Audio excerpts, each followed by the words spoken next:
बिहार में पहले चरण के चुनाव का प्रचार थम गया है। 28 अक्टूबर को बिहार के 16 जिलों में 71 सीटों पर मतदान होगा।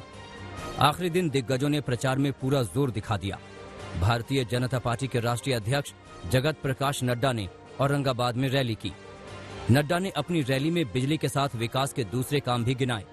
अपने भाषण में जेपी नड्डा ने कहा कि 15 साल पहले जब बिहार में कोई चुनावी सभा करता था तो जाति धर्म की बात होती थी, समाज को बांटने की बात होती थी, लेकिन चुनाव में आज हमारे उम्मीदवार विकास की बात करते हैं। उन्होंने चिराग पासवान का नाम लिए बगैर कहा कि कुछ लोग बीजेपी और जेडीयू के बीच फूट डालना चाहते हैं, मगर ऐसा संभव नहीं होगा। कुछ लोग चुनाव में षड्यंत्र करते हैं, वो चाहते हैं कि हमारे बीच में सेंध लगे। नीतीश कुमार जी को भला बुरा बोलेंगे और मोदी जी की तारीफ करेंगे। याद रखना, एनडीए एक है, भारतीय जनता पार्टी, जदयू, हम और वीआईपी पार्टी, यही भारतीय जनता पार्टी, यही एनडीए है। इसको हमको समझना पड़ेगा। बिहार के चुनाव में सारे सियासी दिग्गज एक दूसरे पर ताबड़तोड़ चुनावी प्रहार कर रहे हैं। इस कड़ी में बीजेपी के जो पोस्टर लगाए गए हैं उनमें सिर्फ प्रधानमंत्री नरेंद्र मोदी दिख रहे हैं। इस पोस्टर में कहीं भी नीतीश कुमार नहीं है। इसी पोस्टर को लेकर कांग्रेस निशाना साध रही है। कांग्रेस नेता राजीव शुक्ला ने कहा है कि बीजेपी को डर लग रहा है कि वो नीतीश के नाम से चुनाव लड़ेंगे तो चुनाव हार जाएंगे, इसीलिए बीजेपी के पोस्टर में कहीं भी नीतीश का नाम नहीं है।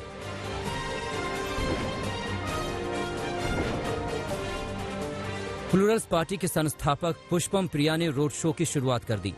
पुष्पम प्रिया ने पटना में रोड शो किया और दीघा विधानसभा क्षेत्र के प्रत्याशी शांभवी के लिए वोट मांगे। पुष्पम प्रिया को यकीन है कि इस चुनाव में उनकी पार्टी लोगों को चौंका देगी। पुष्पम प्रिया ने दावा किया कि उनकी प्रत्याशी ही दीघा से जीतेंगी।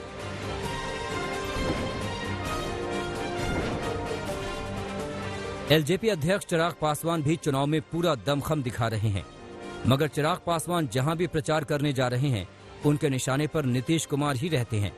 मगर इस बार चिराग पासवान ने नीतीश कुमार पर तीखा हमला बोला है।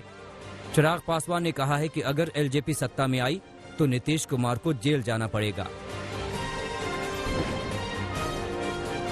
कार्रवाई होगी, जांच होगी और जांच में जो भी दोषी होगा, और इस बात मैंने स्पष्ट तौर से कहा है, क्यों मुख्यमंत्री है इसलिए उनको जेल नहीं हो सकती, ये धारणा बनी हुई है। भाई किसी को भी जो भी दोषी है उसको जेल होगी, छोटे से छोटा अधिकारी होगा। यही इन लोग की सोच है ना कि भाई बड़े आदमियों को कभी हाथ नहीं लग सकता, बड़े आदमी को कभी जेल नहीं हो सकती। सिर्फ छोटी मछलियां जो हैं बस उन्हीं को ही फंसा जाए, उन्हीं को ही फंसाया जाए। इसकी जांच होगी, इसकी निष्पक्ष जांच होगी, और अगर मुख्यमंत्री भी अगर इसमें दोषी पाए गए, क्योंकि मैं नहीं मानता कि यह संभव है कि इतना बड़ा घोटाला हो रहा है, आपकी नाक के नीचे घोटाला हो रहा है और आपको पता ही नहीं इसके बारे में। पहले चरण के प्रचार के आखिरी दिन तेजस्वी यादव ने ताबड़तोड़ जनसभाएं की। रोहतास में जनसभा को संबोधित करते हुए चिराग जाति का कार्ड खेल गए। तेजस्वी यादव ने कहा कि लालू यादव का राज था तो गरीब सीना तान कर बाबू साहब के सामने बैठता था। उन्होंने कहा कि हमारी सरकार आएगी तो हम सब लोगों को साथ लेकर चलेंगे। इसके अलावा तेजस्वी ने अपने चिर परिचित अंदाज में मुख्यमंत्री नीतीश कुमार पर हमला बोलते हुए कहा कि उन्हें एक मौका और क्यों दे, जिन्होंने न तो रोजगार दिया और न ही राज्य से गरीबी हटाई।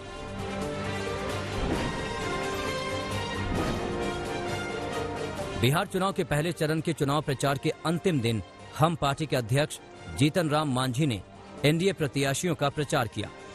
मांझी ने सूर्यगढ़ा विधानसभा क्षेत्र से रमानंद मंडल और लखीसराय विधानसभा क्षेत्र से विजय कुमार सिन्हा के लिए वोट मांगे। मांझी ने कहा कि पीएम मोदी और सीएम नीतीश कुमार मिलकर बिहार की तरक्की कर रहे हैं। उन्होंने कहा जो विकास कार्य छूट गए हैं वो इस बार पूरे कर लिए जाएंगे। मांझी ने तेजस्वी पर हमला करते हुए कहा कि बिहार की सत्ता ऐसे आदमी को न दे जो नया है, नया आदमी गाड़ी का एक्सीडेंट कर देता है। साथ ही उन्होंने कहा कि ध्यान रखना, लोटा की लड़ाई में बल्टोही न गंवा देना।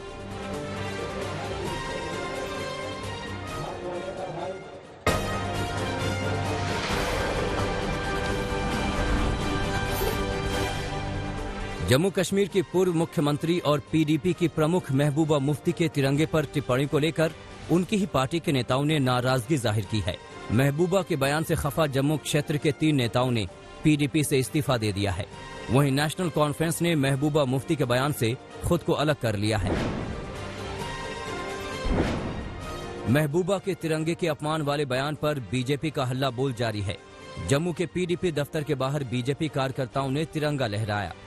जम्मू में बीजेपी कार्यकर्ताओं ने तिरंगा रैली निकाली और महबूबा के खिलाफ जमकर नारेबाजी की। मध्य प्रदेश में उपचुनाव के दौरान नेताओं की बिगड़ती जुबान को लेकर चुनाव आयोग सख्त नजर आ रहा है। बीजेपी की उम्मीदवार इमरती देवी के खिलाफ आइटम शब्द का इस्तेमाल करने पर निर्वाचन आयोग ने कांग्रेस नेता कमलनाथ को नसीहत दी है, जबकि अभद्र टिप्पणी के चलते चुनाव आयोग ने बीजेपी नेता कैलाश विजयवर्गीय और कांग्रेस नेता सज्जन सिंह वर्मा से 48 घंटे के भीतर जवाब दाखिल करने को कहा है। बीजेपी ने यूपी और उत्तराखंड के लिए राज्यसभा उम्मीदवारों की लिस्ट जारी कर दी है। उत्तर प्रदेश से हरदीप सिंह पुरी, अरुण सिंह, ब्रिजलाल, नीरज शेखर, हरिद्वार दुबे, गीता शाक्य, बीएल शर्मा और सीमा द्विवेदी उम्मीदवार होंगी। वहीं उत्तराखंड से नरेश बंसल को टिकट दिया गया है। यूपी की 10 राज्यसभा सीटें खाली हो रही हैं। विधानसभा सदस्यों की संख्या के हिसाब से इनमें 9 सीटों का रिजल्ट लगभग तय माना जा रहा है। प्रियंका गांधी ने पीएम मोदी के लोकसभा क्षेत्र बनारस के बुनकरों से वीडियो कॉन्फ्रेंसिंग के जरिए बात की, जहां प्रियंका गांधी को बुनकरों ने अपनी समस्या सुनाई। बिजली की समस्या को लेकर बुनकरों ने प्रियंका से बात की। प्रियंका ने हर नाइंसाफी के खिलाफ साथ खड़े होने का भरोसा दिया।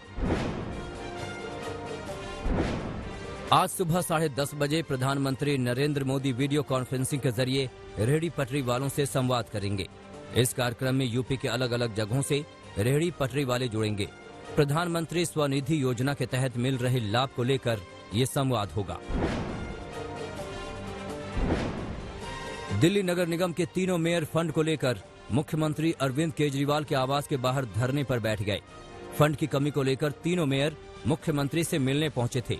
जब मुख्यमंत्री नहीं मिले तो तीनों घर के बाहर ही मेन गेट पर धरने पर बैठ गए। दिल्ली में जगह जगह बीजेपी की ओर से 13,000 करोड़ बकाई की मांग को लेकर पोस्टर भी लगाए गए हैं। अनुच्छेद 370 हटने के बाद लद्दाख में हुए चुनाव में बीजेपी का परचम लहराया। LAHDC की 26 सीटों पर चुनाव हुए थे, जिसमें बीजेपी को बहुमत मिला है।